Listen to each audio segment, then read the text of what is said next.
astronaut, it's frustrating to watch these kinds of scenes. You absolutely would have had a helmet on from the beginning. My name is Nicole Stott, and I am a retired NASA astronaut. I had about a 30-year career with NASA, started out as a NASA engineer on the Space Shuttle and International Space Station programs, and then was very fortunate to get selected as a NASA astronaut and fly on 2 spaceflight missions. Today we're going to look at space scenes in movies and judge how real they are. You open the hatch, the airlock will depressurize. There is a moment.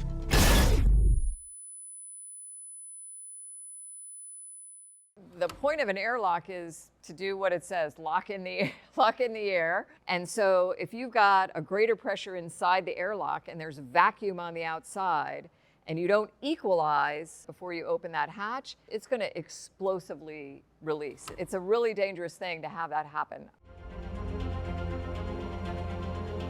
Endurance rotation is 67, 68 RPM. Hey, if I black out, you take a stick. Blacking out from extreme forces is a common potential issue in space. We should try to design the vehicle so that load is limited on us so that we can stay awake and not, and not pass out. In this case, they were spinning super fast. And so that load was going to continue to grow on them. And I like that he says to to his computer assistant that it should take over if he passes out. It's a real possibility, especially he doesn't have his helmet on, he's not pumping, air for himself to stay awake. The computer might actually do a better job than we as humans could. Cooper, we are lined up. Initiating spin.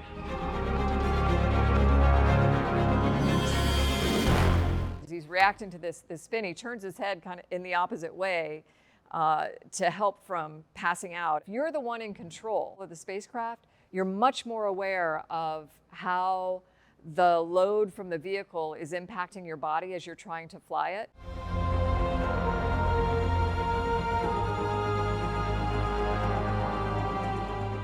I think this clip was probably as realistic as you could get for the scenario they were portraying. Super fast spinning station that they're trying to dock with. Everything that they do is all the kind of stuff you would have to do in real life, right? You would have to match the spin. You would have to move in, deliberately to make that contact. When we dock with our spacecraft to a space station, we're trying to get slowed down as much as you possibly can. I would give this scene in this film a 7.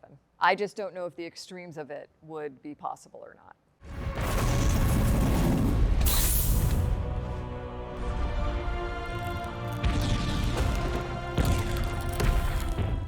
That's a bad day in space.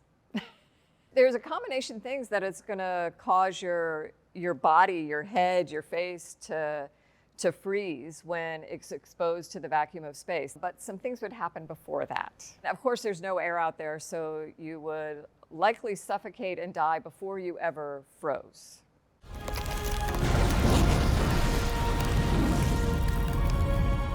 Then all of a sudden you see him expanding as well.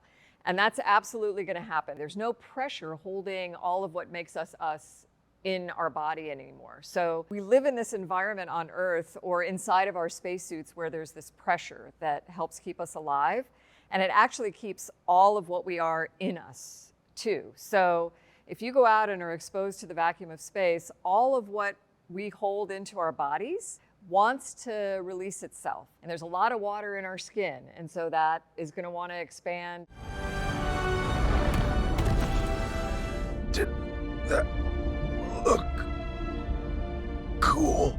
If you were to go outside without your helmet on, it's going to be a pretty quick, transition to not being in a good condition. I think, 30 seconds is probably the tops. They might be able to resuscitate him, or he might be able to come back, but I don't think he'd look quite the same way that he did before. I think, essentially, when you look at how his face bloated and the freezing and what would be the boiling of the fluids in your body, your lungs are going to be impacted. Everything about you is essentially, I think, going to be burnt in some way. I would give this scene a 5. I really think I could have gone up to 7 for realism, but I have to bring it down because of what we know about him recovering in the film after this scene. Round. Damn it. 6, 7, That's it, hold. 8, steady. 9. Shut down. When the computers are computing and figuring out a particular trajectory or path for the spacecraft, they're using a fixed object as well. It might be a star, it might be multiple stars, it might be signals from a satellite. But in this case, where they're going to have to manually basically fly in a way to get them safely back, to get back in the ocean on Earth, their biggest reference was the Earth, and it's really extraordinary the way they portray this in the scene. I think it was really well done. It depends on the heat shield. For them to make their final maneuver, right, to get back into Earth's atmosphere and to get home safely, was really dependent on the heat shield that's on the base of the spacecraft. It shields the spacecraft from the heat that it's going to experience as it's burning through the atmosphere. All that heat and, flame plasma that you see in that scene is the heat that's being generated from the friction of that spacecraft re-entering the atmosphere. Why the burn they did was so critical too is that you don't want to be too steep coming into the atmosphere, and you don't want to be too shallow coming back into the atmosphere. If you're too steep, you're going to get too hot as you come back in. If you're too shallow, you might actually do something like skip off the edge of the atmosphere, which sounds completely wacky. They didn't have all of their systems running, right? So they were getting super cold inside of that spaceship, which on the one hand is good. You're about to re-enter the atmosphere and it's going to get really hot, and you want to kind of pre-soak the inside of your cockpit with cold air. So when it gets hot and cold mix, it's going to start condensating inside of there as well. So I really like that they included that. I think it's, again, true to the reality of what would have gone on. Hello, Houston. This is Odyssey. It's good to see you again. The use of parachutes, you'll see it a lot even today. The Russian Soyuz spacecraft has parachutes. The SpaceX Dragon capsule that we send crew to and from the space station on now uses parachutes. The chutes are another way of kind of in that final stage slowing the spacecraft down more before it does its splashdown. Normally, it's going to happen by sensing, sensors on the spacecraft detecting a pressure change as it's re-entering the atmosphere, and they automatically deploy. The crew also has a manual override for that. So if you get to a certain altitude and those chutes have not deployed, there's a way for you to manually deploy them. I would rate these clips from Apollo 13 with a 10. I think they're about as close as you can get to what the reality would be.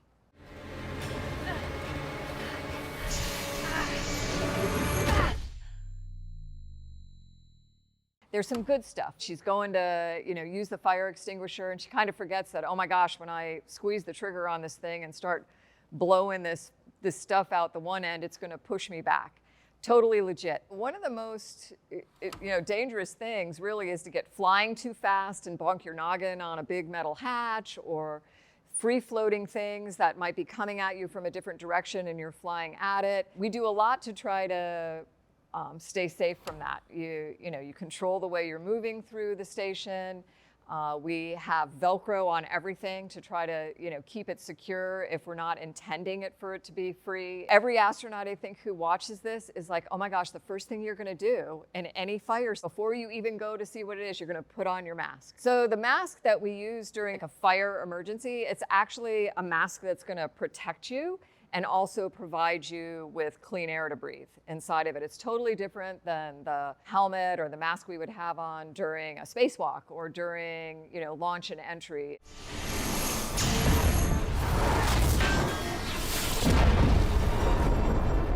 Microgravity has its impact on everything. For a fire, especially one, not just a fire burning itself, but has some explosive nature to it, it's going to want to just continue moving and growing in that direction. And I think they did a pretty good job in this film too of showing kind of this billowing and the way the fire grows inside of the spacecraft. They're wanting to kind of grow as this, this fluid, this ball of flame in the station.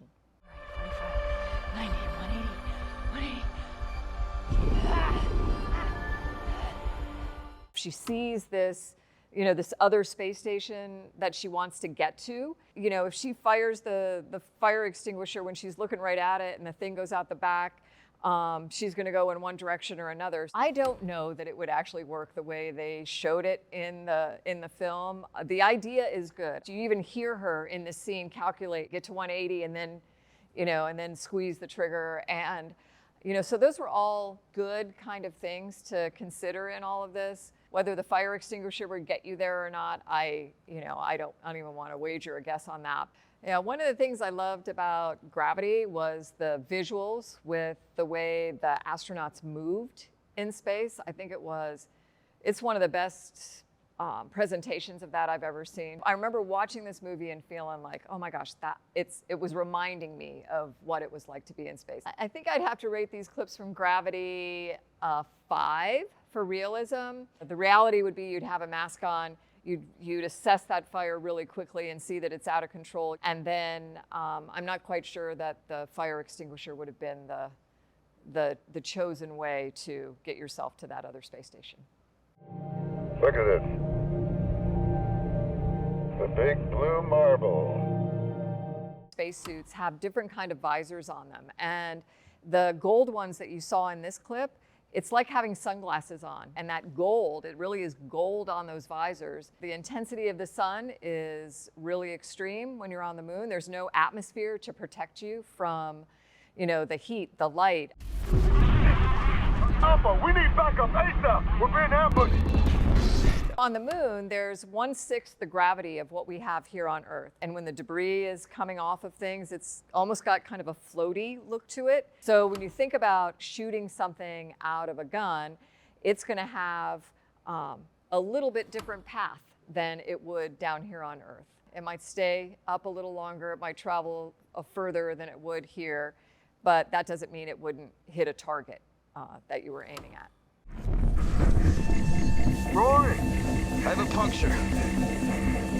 So if you got a puncture in your suit while you're out in space, thankfully in the spacesuits themselves, they have tanks that are meant to fill that pressure while, hopefully for a long enough time that allows you to get back to a safe place.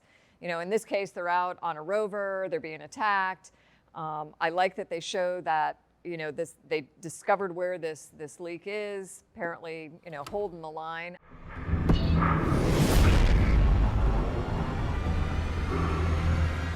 Lunar rovers on the moon, interesting thing. It's, they're going to want to be bouncy, and so the suspension is a little bit different on the rovers than the cars we have here on Earth.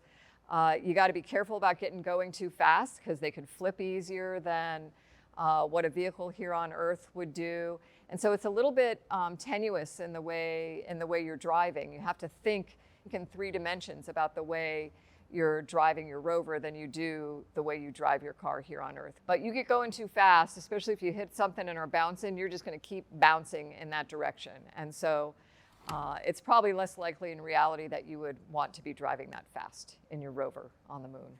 I think I'd have to rate this clip about a 4. You can definitely drive rovers on the moon. You can definitely do, a lot of what they were doing, but the way they were driving, just the speed and the turns and all of that, I think the reality is you'd be seeing a lot more of those vehicles flipping before they ever got shot.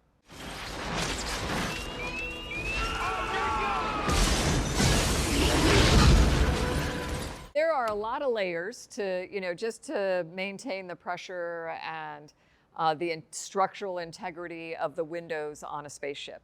But that doesn't mean they can't be damaged in space. We used to inspect them, like microscopically inspect them, and even little tiny dings from dust in space could cause an imperfection in the window. They're encountering big pieces of asteroid that are coming at them in the opposite direction.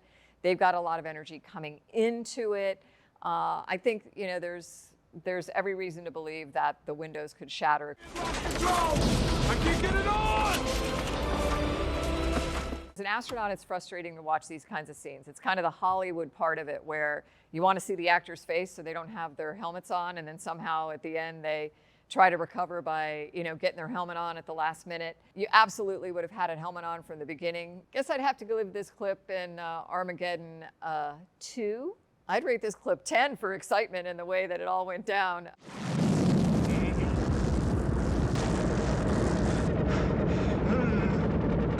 I mean, I think about it now these days where we almost take for granted the ability to orbit in a spacecraft. John Glenn was, the first American astronaut to do that, and it was incredible to think about. We had done these suborbital flights where we go up and we come, right back down. But now we were, going to be in space for a longer period of time.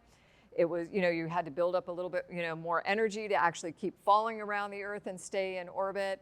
And then to predict where you would re-enter and get safely back to Earth. And that's what we were seeing with John Glenn in this scene. And he's kind of straining, and I think he's responding to the force on his body during re-entry. Down here on Earth, we experience one force of gravity. I think in the case of, John Glenn there, he might have been experiencing 7, 8 Gs for an extended period of time. You feel like, it's 7 or 8 of you pushing down in that seat versus just the one of you. John? Can't hear you. He's hit the ionization blackout. No communications are possible for a few minutes. So you're going through this, this friction of getting back through the atmosphere. It's getting really super hot, and they call it ionization, where you get this, almost this blanket around you that makes it impossible for the antennas and the communication systems to link up. And believe it or not, these kinds of communication blackouts can still happen today.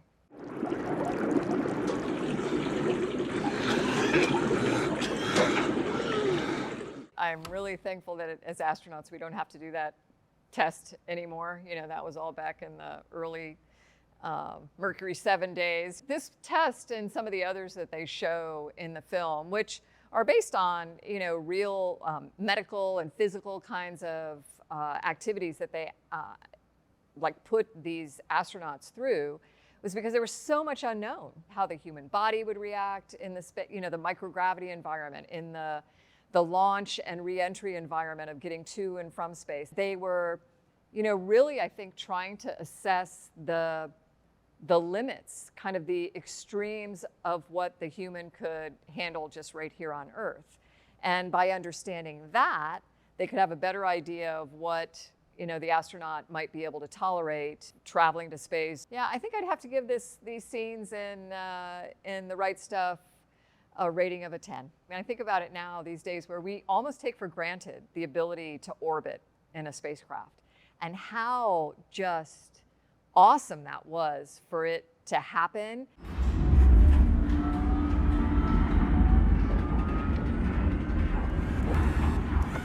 The machine they're training on is called a multi-axis trainer. And by that, it means that it can kind of spin you in all the different directions at one time. And again, I'm so happy that we don't, as current day astronauts, we don't do that same thing. And it was meant to kind of boggle, get your head boggled a little bit, and have you having to respond to the load and the forces that were on you.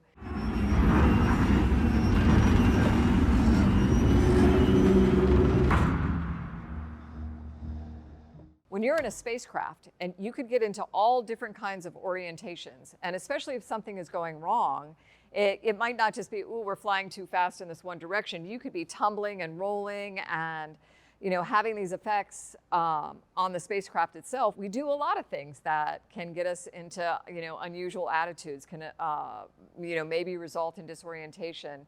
One of the main ways we do that is in these small trainer jets called the T-38s, and where we purposefully will, do a lot of aerobatic flying and, see how our bodies are going to respond to that and how we might be able to, take control to recover the situation. So you want to understand, how is your brain and body going to respond to these situations, and how could you be part of the solution instead of, potentially part of making something worse than it already was. There's just something reminiscent of it, to be able to watch somebody else's launch, even on a different spaceship, to reflect on what it felt to launch in the spacecraft you fly on. I have to say, though, I think the shaking that those guys had on the Saturn V was a lot more intense than what we had on the Space Shuttle, which I still felt like I was jello inside.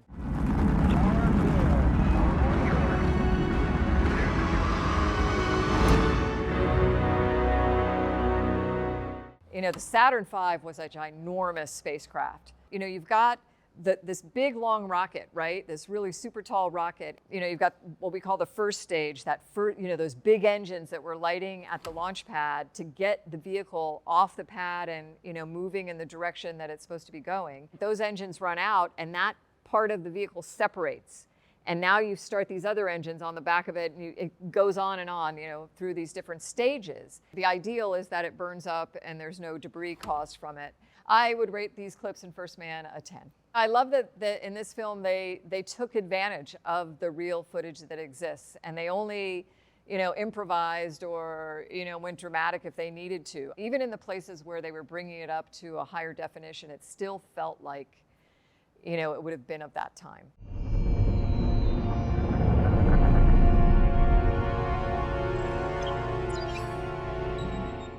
The ship stops spinning, leading to a loss of gravity on board. They're going super far into interstellar space. They need to have this load on their body of gravity. So, spinning the spaceship is one of the ways that they do that. And as we start thinking about traveling to places like Mars, we've got to consider, how do we use something like a centrifuge motion? And it allows your body to experience gravity. And we're going to need to consider that to keep our astronauts healthy as we go further and further on these longer duration missions from Earth.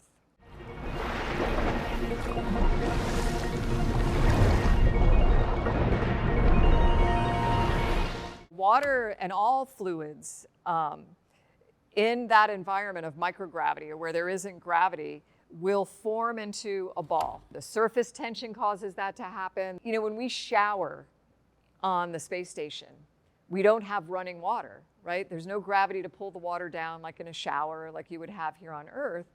So we squeeze balls of water out of a drink bag, out of the straw on the end of a drink bag.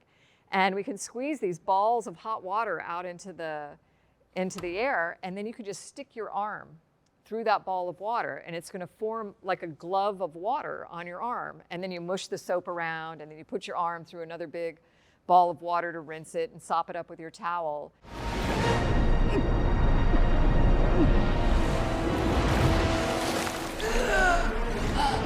You could absolutely swim in the water, unlike what you see of people sometimes thinking they could swim through the air inside their spaceship. It's not going to do you any good. There's no resistance against that, but the water does give you some resistance.